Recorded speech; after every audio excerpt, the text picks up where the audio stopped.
Welcome to the I Am You podcast. I am your host, Dr. Nitza Alvarez, a board-certified cardiologist and best-selling author. My hope with this podcast is to share stories so women can speak up and become the CEO of their own health. I am a cardiologist. I am a wife. I am a mother. My story is your story. I am you. Welcome to another episode of I Am You.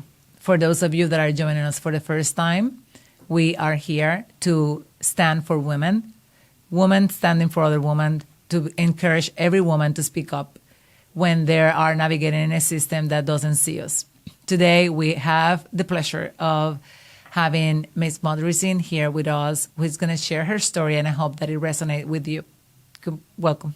Thank you. I'm so happy that you're here. I'm happy I'm here too. So Julie and I know each other for a very long time, but not as a patient for you, Julie. No, so I was caring for your husband first, and then you became my patient. And I know that our journey was a little different than many women, but I wanted to tell the audience that is not uncommon that normally the women are coming to the office as a caregiver, as the companion, is normally the spouse who is taking care of the husband. And you'll be surprised of the amount of women that are coming to my office for their husband to receive their cardiac care, and they never have seen a cardiologist. They have never seen a cardiologist. So no, when I said, are you taking care of yourself? And they go like, no, I don't have any problems. And I'm like, that's the answer that we don't want to hear. Not that you don't have any problems. Like, you got to take care of yourself before you actually have problems. Because if you're a caregiver, you want to be healthy and you want to be there for the others. So when I met you, it was precisely on that role. That's exactly right. No? So you were coming in, your hubby is my patient, which I love dearly. You know, we have an amazing relationship. And you know that I will have him here if he were a week or, you know. He's on his way. I mean, you know. But so in your case, having the experience through your husband as you were coming, you had the opportunity and advantage over many other of my patients where you already knew me before you established with me.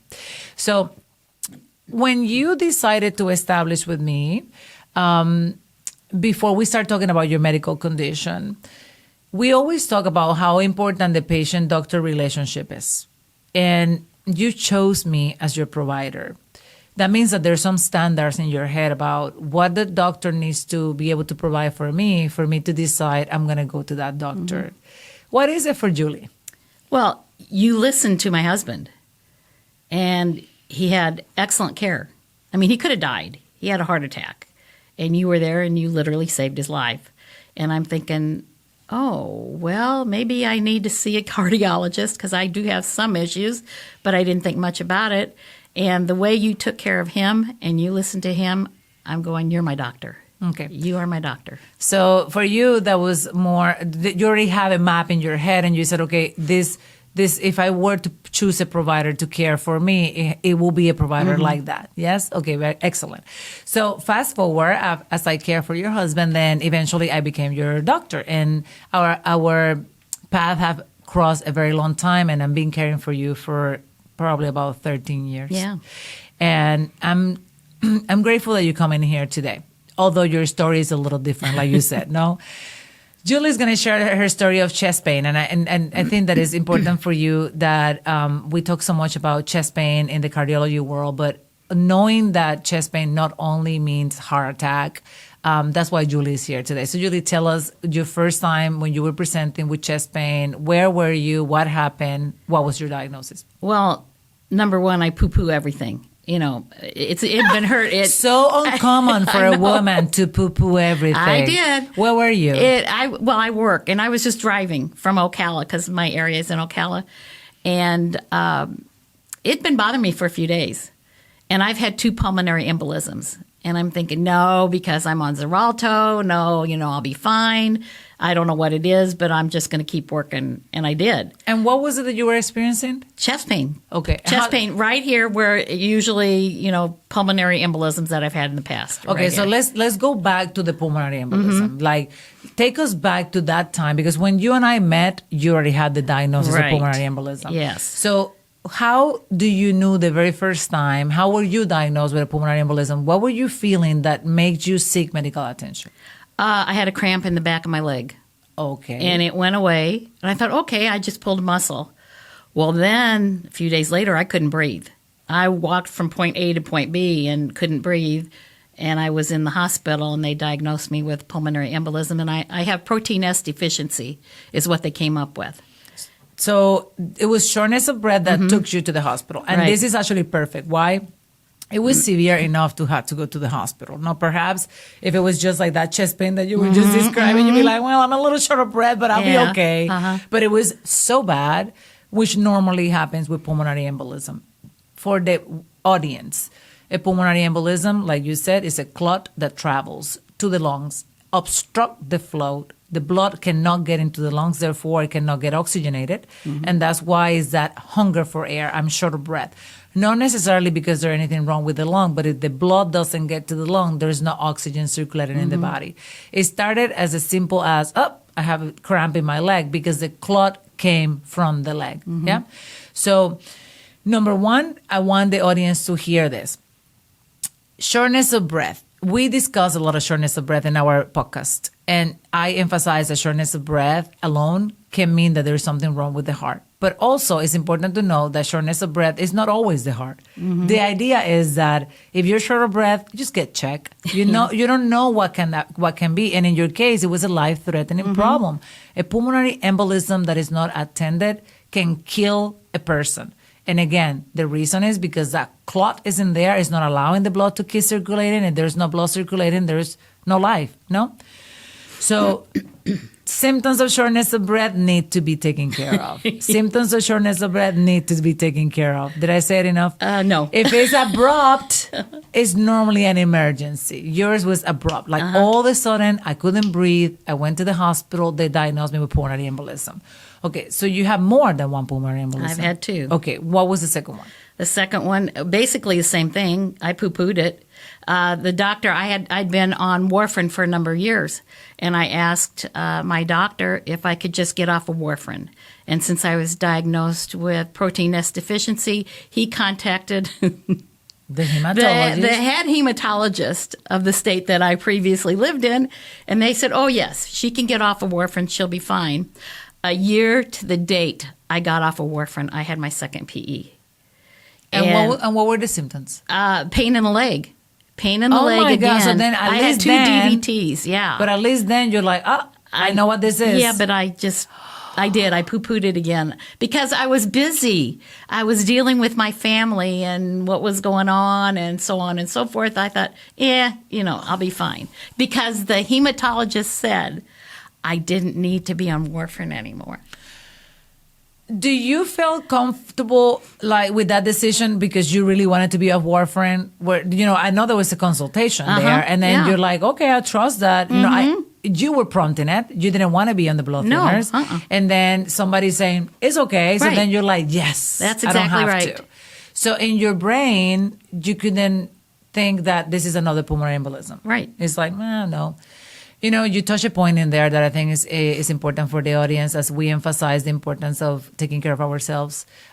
We ignore many things on the name of caring for others, no? And particularly for mothers. I think that we don't have time to get sick. We don't have time to see doctors. We don't have time to go to visits. We don't even have time to go to the gym. And we do have time. The point is that we don't make the time. But why? Because we're prioritizing everybody else. And I think like this, if we so many times we do things thinking that we don't do things for ourselves, thinking that that's a selfish act. Yes. And as mothers, I can guarantee you that our kids will be very grateful and they will prefer that you take a day to go and get checked. Right. Or that you take 30 minutes to exercise rather than having the meal ready sharp at 4 or 5 p.m. because they want mom around a little longer. And if they were given the choice if mom can be here another 20, 30, 40 years, will you be okay if she cannot take you to school this day because she's going to go to the doctor's appointment? Will you be okay if she picks you up a little late at school because she's going to go and exercise? And they all going to say, hands down, yes, because I want my mom to be here. But we put this thing in our heads that we have to be there for everybody all the time. And then we ignore it. And if it doesn't put us in bed, we normally will do nothing about it. So that is exactly what you did. A busy woman with her job, her husband, her family. Everybody has issues. I don't have time to complain about this. I don't have time to worry about this. So you ignore it. And how do you ended up seeking medical attention? What happened to you?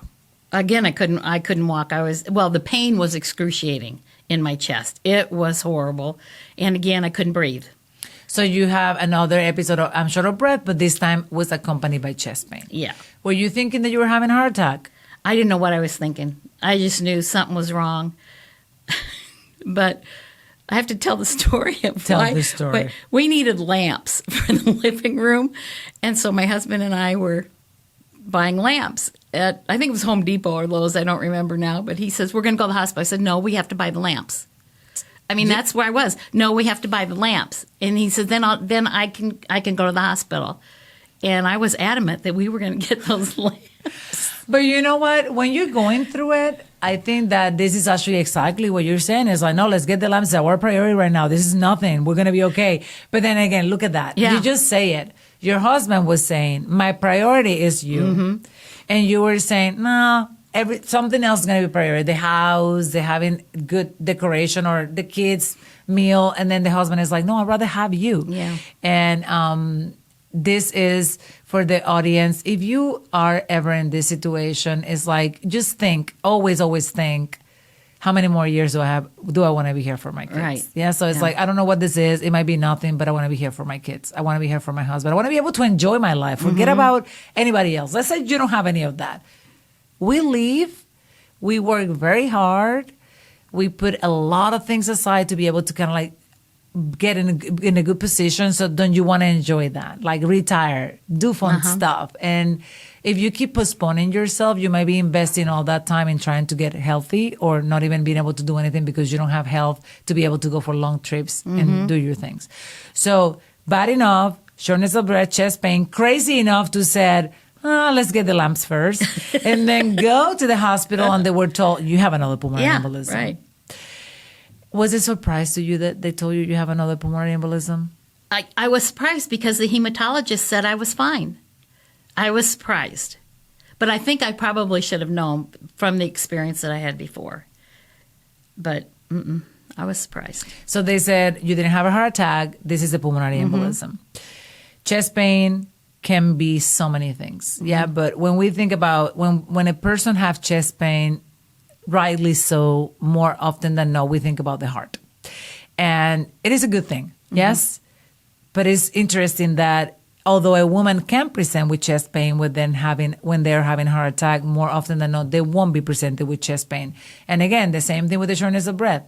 Chest pain means get checked, get checked, get checked. Chest pain is that light in the engine, in the dash of the car saying, check engine, check engine. So stop and go and check that engine. Yeah, without the lamps. Without okay? the lamp. Doggone it. So when we met was after one hospitalization where you go into the hospital, now listening to your body, being a little more cautious.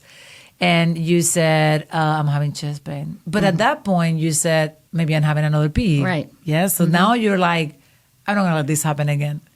Go to the hospital, end up being not another PE Right. and not a heart attack. Right. And then because you already have picked me in your agenda, like, okay, if I ever need a cardiologist, I'm going to see Dr. Alvarez, and you end up coming to see me. And you had been very proactive with your appointments and follow-ups, even though we don't have a significant cardiac problem to treat. It's been all along, it's been you have a situation where you thought that your heart could be the problem, and then you started early caring for your heart, which in a way works well, because then we were able to run some tests, know where we are positioned, what do we need to do, and how can we help you stay healthy? Yes. So sometimes life takes us through a path that we never know we're going to end up in there. But I do believe that having a good base evaluation, a good baseline, a good support, then it helps you be more comfortable when you move forward. You know? Do you find an advantage? Is it in any way positive or negative for you to have the team of doctors that you have right now? I have a great team of doctors. I mean, you're wonderful. And then I have a internist, and so yeah, I'm very comfortable with my doctors. Very good. And do you find a value on that? Yes. Yeah. When you say comfortable, let's use what does that mean, comfortable for you? Well, I can call your office. I can call my other doctor's office. Somebody will get back to me. Somebody will talk to me. I feel important. Okay. I feel heard. I just want to be heard. And then we go from there. Well, you said that now you realize a few decades later. A few decades? Yeah, it's a lot of decades later. A few decades later, you realize that is such an important thing to have a good team on your side. You know, I know that sometimes we wait until we have a problem. But I am a firm advocate that if you build up a good team, even before you have problems, then you will have a better opportunity to be okay. Right. Yeah. So instead of having somebody assign a doctor to you when you go to the emergency room, why don't you pick it?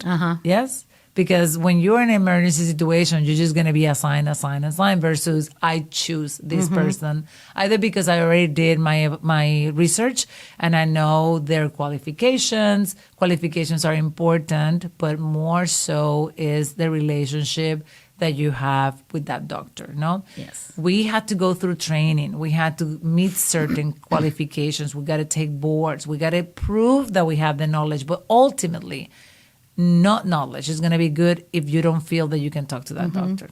Yeah, so don't you agree? I agree.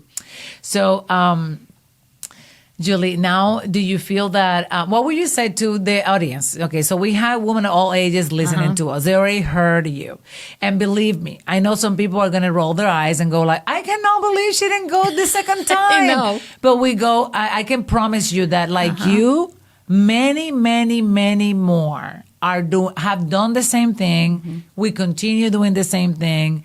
It's just another load of laundry. It's just an extra lamp. It's just an extra lamp. It's going to be real quick. This is going to be real quick. And then we might not have the opportunity. So many of them are going to go to sleep because now it's too late and I don't want to bother anybody, and they're not going to wake up. Right. And that's good. Those are the sad stories that we're trying to avoid, and helping our women to advocate is precisely for that. So we stop burying so many mothers because we are neglecting ourselves, because the system doesn't see us, or because we don't know. No, we don't even know when to seek medical attention.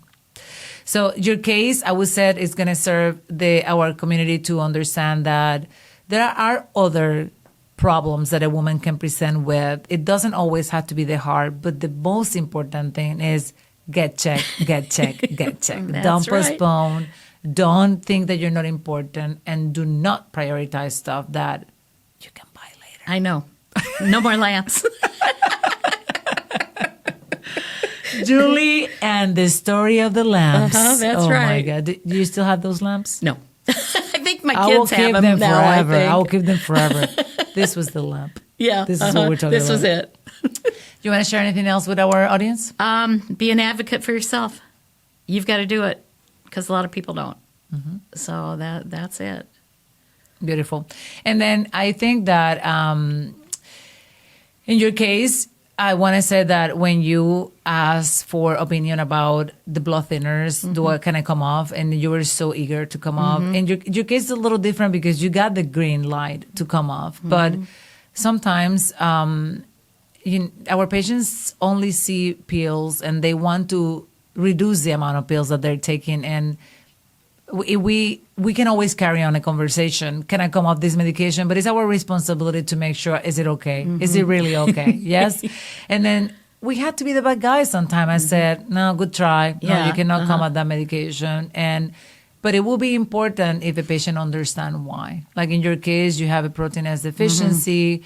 For the audience, that is actually it's congenital. You're born with that, which makes you more prone to develop blood clots. If you were to understand that, then you'd probably be a little more careful. Although I don't know, that was a few decades ago. Maybe if it was today, yes. Yeah, a few decades. But I agree that that's part actually of advocating. Like you mentioned now, it's like advocating is questioning, is asking, do I really need this? But then be okay if they said, yes, you do. And then don't play around with your medications, please. Yeah. No, I'm on my blood thinner. Make sure that you have a doctor guiding you on that. Yeah, well, you're the doctor. Yes. So for this, I want to thank you so much for accepting to be Thank here. you. I know that is actually you're taking out of your time, but also being brave to be here, share this story with our women. And I want to thank the audience for joining us today to listen to this fantastic episode. And this takes us to the end of another episode of I Am You. Thank you for joining us.